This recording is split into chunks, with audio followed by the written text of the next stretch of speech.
All right, so this coming up is about the Young British Artists Association.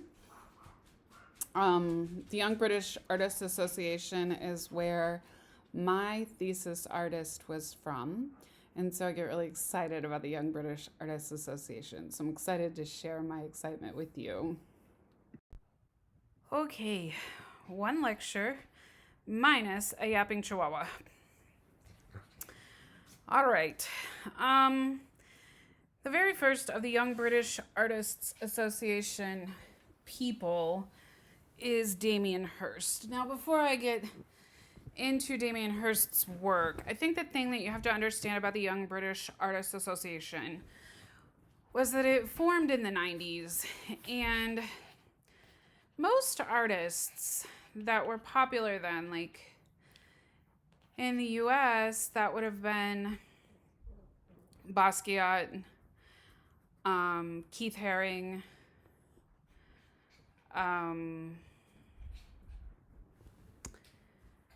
in Europe, Damien Hirst, Sakari Douglas Camp, Ella Natsui,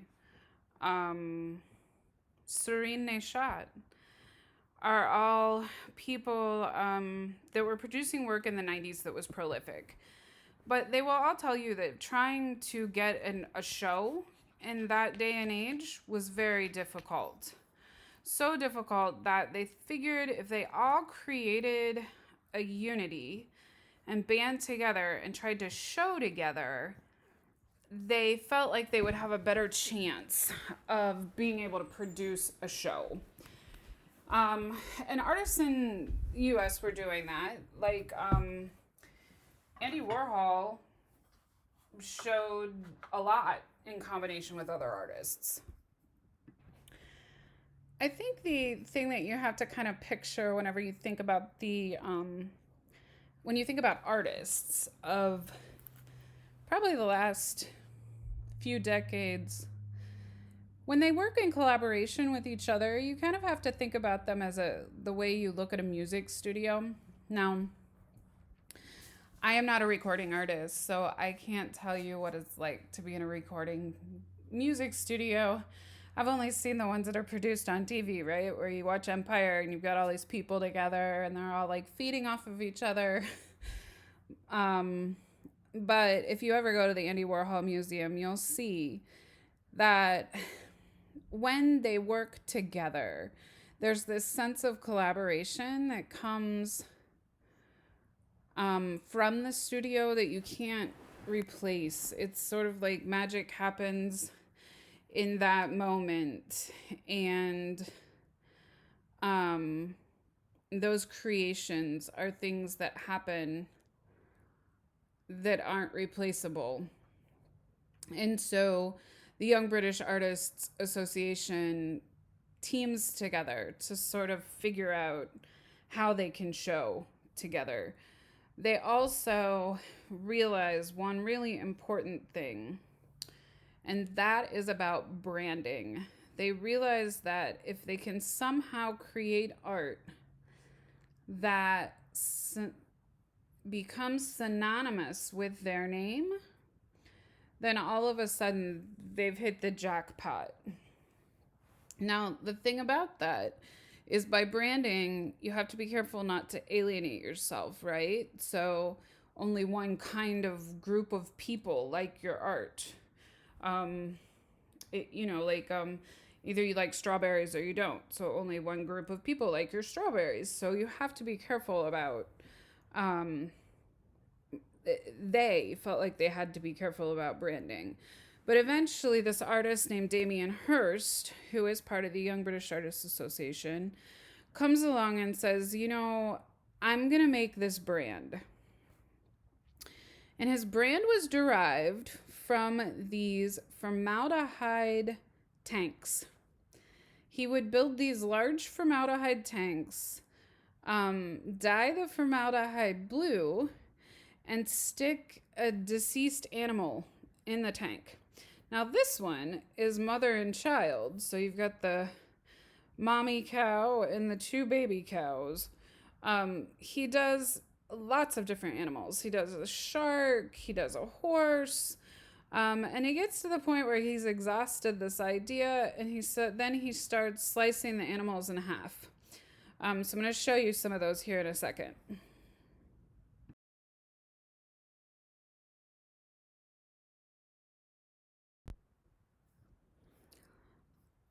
This particular sculpture was made by Hearst for 14 million. It consists of a platinum cast of a human skull, real human teeth, and 8,601 flawless pave laid diamonds. It's still disputed whether or not Hearst was able to sell the piece for the full 50 million asking price. But if he had, it would have been the most expensive single piece of artwork ever sold by a living artist, according to The Guardian in 2010. But we definitely know that he has made the highest auction price. So his signature seems to be these formaldehyde tanks along with the skulls. He does dot paintings too, as well as spin art. In September of 2008, he made an unprecedented move and sold an entire show all at once.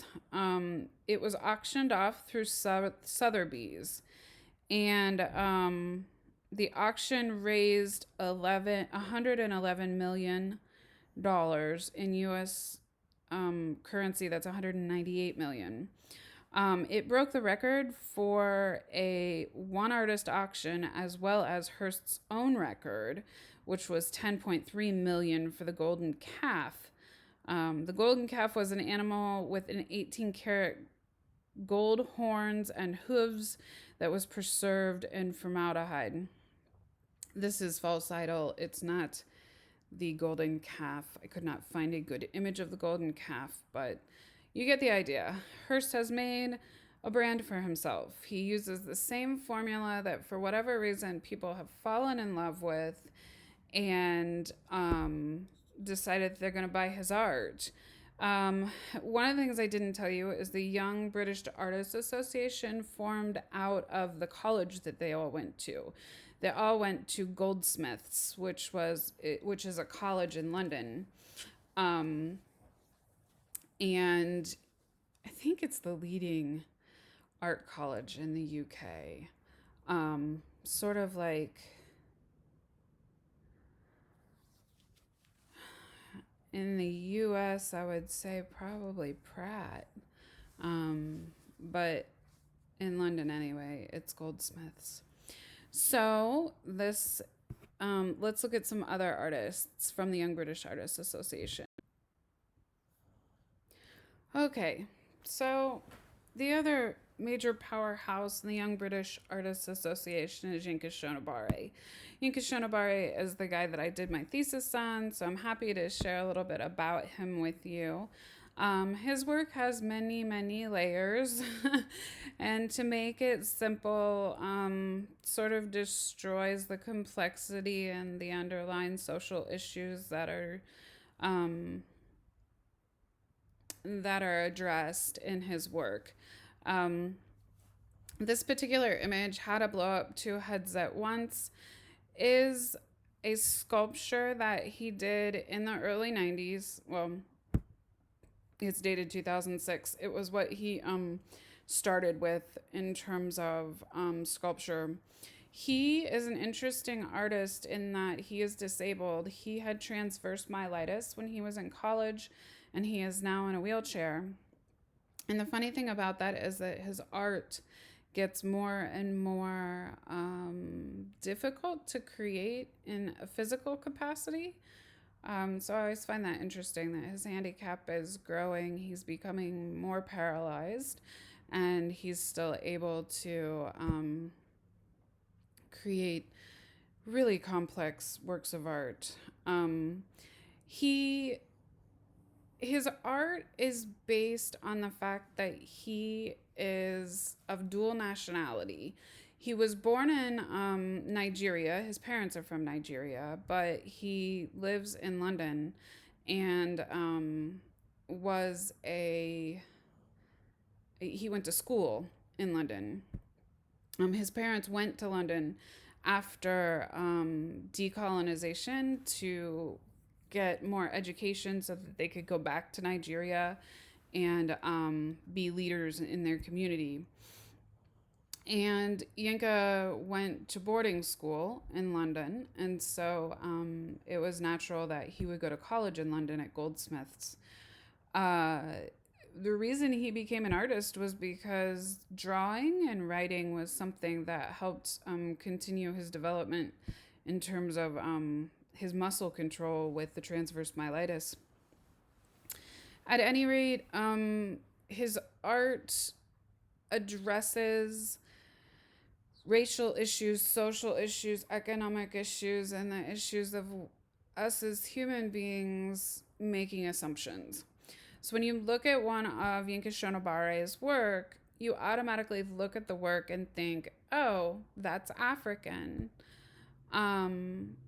While the fabric is very African looking, the costuming is created from a Victorian dress pattern. And so all of a sudden you get this dual meaning, right? You've got Victorian dress patterns in African printed fabric, which automatically makes this art about colonization because of the time period that the dresses come from. Additionally, you assume that the women are white, but when you get to really looking at the sculptures, you realize that the sculpture itself doesn't have a race. He purposely leaves the heads off of the sculptures so that you can't tell what race they are. The heads identifying features, the racial identifying features are usually things that we see in the face, in the hair, sometimes in the stature of the body. For example, there are places in Africa where the people are really tall and long and lean, and places in Africa where people are really short and tiny. So those type of things he's tried to sort of streamline so that this particular sculpture isn't talking about a single race. Now, he does get a little saucy with his clothing in that I've seen him do installations that are about American colonization as well as European colonization. You have these women who have pistols that are shooting, that are pointed at each other. And I think it's just his way of saying when we point the finger at somebody else, it's just a good way to kill everybody. Another technique that he uses is he will take a work of art that is iconic in the history of art and recreate it in these Dutch wax fabric prints. In this way, his art becomes about appropriation, just like what we talked about at the beginning of this lecture with the art of Sherry Levine. Who's the artist here? Conceptually, Fragonard was the one that came up with this work of art. We started with it in the Rococo. Now Yinka Shonobare is doing a parody of the swing. He has this young lady swinging back and forth on a swing. We assume she's a woman, but we don't know for sure because her head isn't on the mannequin. She wears a dress. But if you get to looking more and more, you will see that he gender bends. He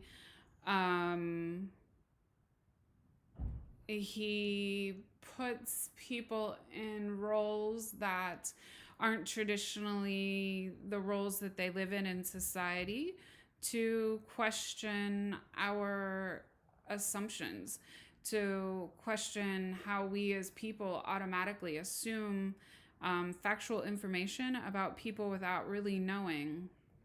For example, if you find a person who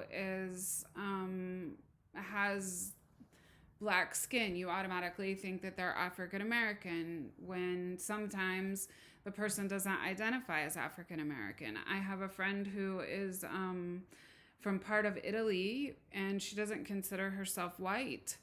And so, because the people that live in that part of Italy are considered brown-skinned people. So those type of things are interesting things that we define for ourselves personally, right? Even our gender is something that at times, well, at any time, is something that we identify with personally. So the automatic assumption that somebody identifies in a certain way seems like a practice that Shonobare wants to talk about. He wants to um, sort of hold the mirror up and say, if we're going to change or if we're going to live in a world that's better someday, we have to stop and think about our automatic assumptions. This is his image, the refugee astronaut. Um, he did this comical spoof on aliens when the Barack Obama's policies about immigration became more and more to the forefront of American culture. He decided that he was going to build a spaceship and aliens for an installation, and different parts of the spaceship and the aliens have been bought by different museums. So the entire installation wasn't sold as a whole like Damien Hirst's work. But you can see here that Shonobare definitely creates a brand for himself. He uses that Dutch wax fabric and the different patterns to create an association. Here he doesn't create an association for any particular time period, right? Because he's talking about aliens. He creates that association with the spacesuit. So he's very liminal. He creates a dichotomy, and then that dichotomy is usually an opposing force that he wants to discuss with his viewer. Another one of my absolute favorite artists is Kara Walker. Kara Walker is known for her silhouette type installations. She creates people out of silhouettes, and they are works of art that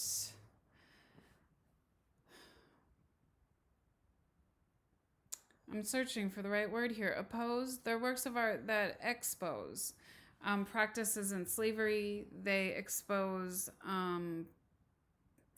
prejudices and the dichotomy of the South in slavery times. When you see this next work, I think it'll become a little bit more apparent. This is also a Kara Walker. It is Kinde Wiley is another one of my favorite artists, and I wish I had an entire class to tell you about Kinde Wiley. As it is, this lecture is almost 2 hours long. I don't want you to have to watch any more of it. But Kinde Wiley is an artist that takes works of art from the 1800s, like this very famous image of this very famous painting of Napoleon that you see on the left here. He does a parody, just like Inka Shonobare, of an African American man that he met on the street where his studio is. He went out and asked him to pose for this painting, and he paints his face in the same place that Napoleon's face would have been in the painting from the 1700s. Only it's 2005, and his painting carries the weight of all that stuff that the Napoleon painting carried from the 1700s. And so you get this idea of that we talked about with Jasper Johns, that idea that when something's come before you, there's a set of iconography or a set of information that comes with that thing. And when you incorporate it into your work then assumes that information. It pulls that information from the old thing and makes it part of your work. So what does Kinde Wiley say here? He says, I'm taking an image that is associated with white power, associated with fighting back from rebellion, that's associated with excess, and I am changing the narrative. I'm placing someone who society hasn't deemed as being this iconic human being and putting him in an iconic spot. Kende Wiley's work is just phenomenal. His big claim to fame was the Obama portrait when Obama left the office. And in this last show at the Columbus Museum of Art, the Wexners, I think it's the Wexners, the Pizzutis. The Pizzutis own a gallery and they are art collectors.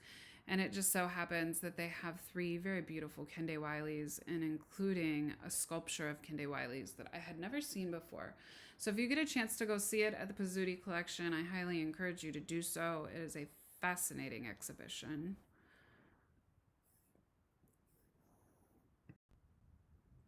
So this is Andre Serrano's Piss Christ. If you don't know anything about this work of art, it is a work of art that has definitely had a lot of controversy rallied around it. Serrano's Catholic, and he felt that bodily excretions were an important part of our being as a human being.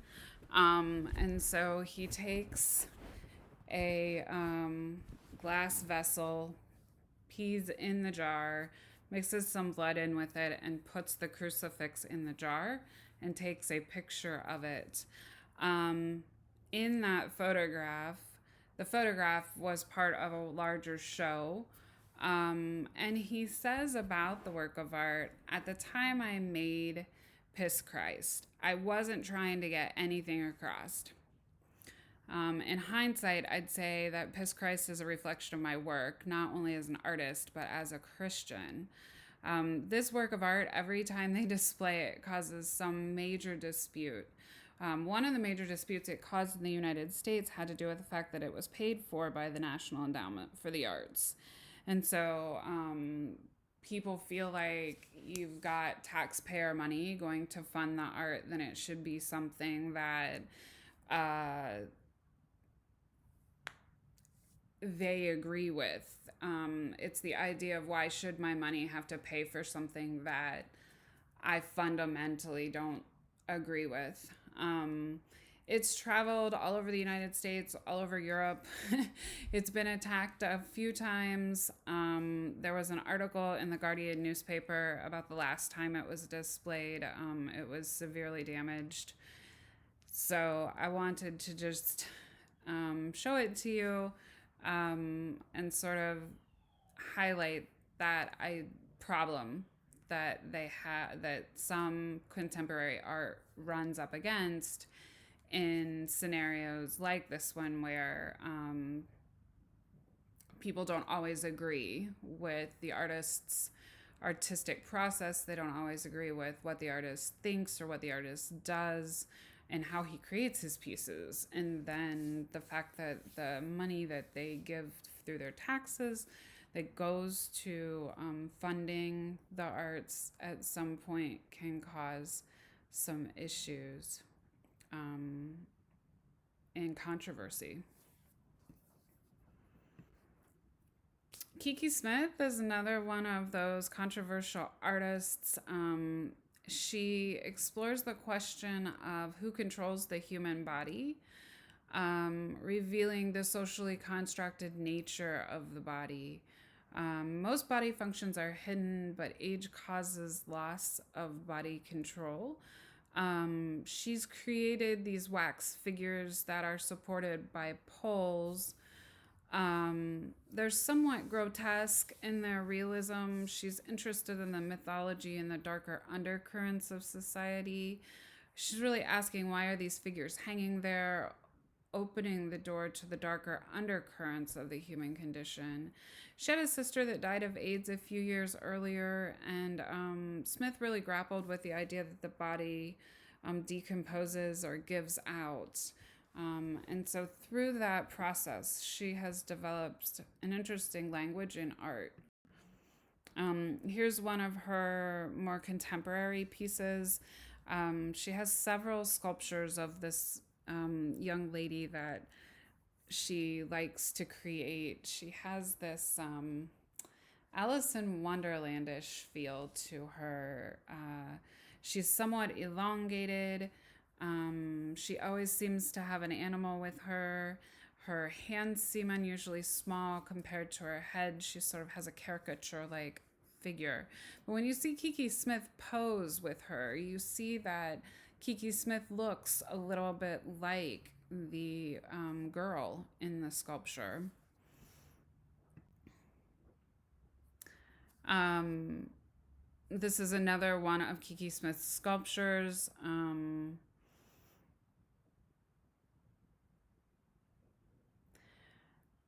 Smith is exploring the inspiration cycle of life in relation to women artists. Um,